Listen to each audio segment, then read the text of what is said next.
Welcome to के medical. हमारा आज का टॉपिक है ब्रेस्ट कैंसर या छाती का सरतान। इस टॉपिक में हम पढ़ेंगे प्रेवलेंस या फैलाव, रिस्क फैक्टर, खतरात के हवाले, अलामात, वजूहात, डायग्नोसिस या तशखीस।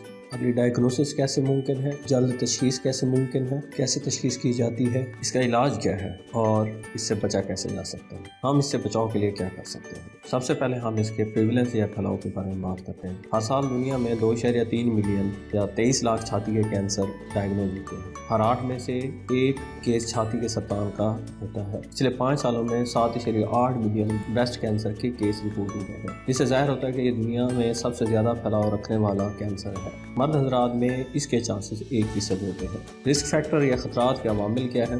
ये केस वायरस, बैक्टीरिया की वजह से नहीं होता, ना ही एक इंसान से दूसरे इंसान को लगता है। आधे से ज़्यादा ब्रेस्ट कैंसर के केसेस में कोई वाज़ेह वजह नहीं होती सिवाय औरत होने के और उम्र 40 साल से ज़्यादा हो। कुछ अवामिल ब्रेस्ट कैंसर के खतरे को बढ़ा देते हैं, जैसा कि उम्र का ज़्यादा होना, मोटापा, शराब का इस्तेमाल, ख़ानदान में ब्रेस्ट कैंसर की हिस्ट्री, रेडिएशन में रहना, तंबाकू का इस्तेमाल, माहवारी का 12 साल की उम्र से कम शुरू होना और 50 साल की उम्र के बाद बंद होना, माहवारी बंद होने के बाद हार्मोन थेरेपी कराना। वजूहात: आधे से ज़्यादा केसेस में कोई ख़ास वजह नहीं होती। कुछ वजूहात में शामिल है इस मर्ज़ की हिस्ट्री होना, ख़ानदान में इस मर्ज़ का होना, ताबकारी या रेडिएशन में रहना, बच्चे को छाती का दूध ना पिलाना, हार्मोन थेरेपी कराना। अलामात: छाती में गिल्टी बनना, छाती का साइज और शक्ल में तब्दील होना, छाती में डिम्पल या गड़ा बनना, जिल्द की रंगत और हैयत का तब्दील होना, निप्पल की शक्ल या इसके इर्द गिर्द की जगह एरियोला की शक्ल में तब्दीली, निप्पल में से दूध की बजाय कोई और रतूबत का इफराज होना। तशखीस: इस मर्ज़ की जल्द तशखीस इससे छुटकारे के लिए ज़रूरी है, जो कि ख़वातीन खुद कर सकती हैं। नहाते वक्त छाती को हाथ लगाकर चेक करें, अगर इसमें कोई गिल्टी महसूस हो तो फ़ौरन मुआयना कराएं। आईने के सामने खड़े होकर देखें और छाती की शक्ल में तब्दीली महसूस हो तो जल्द मुआयना कराएं। 40 साल की उम्र से ज़ायद ख़वातीन बाकायदगी से छाती का अल्ट्रासाउंड या मैमोग्राम कराएं। एडवांस डायग्नोसिस: अगर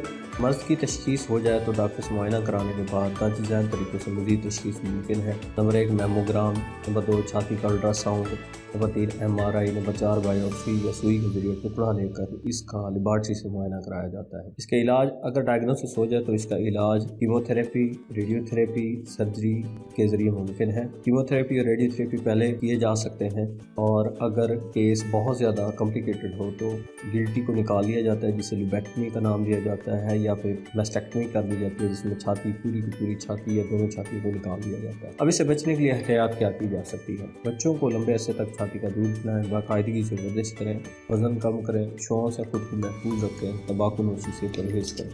अगर किसी में इस मर्ज़ की तशखीस हो जाए तो परेशान ना हो, बल्कि इसका इलाज मुमकिन है। आगाह रहें और सेहतमंद रहें।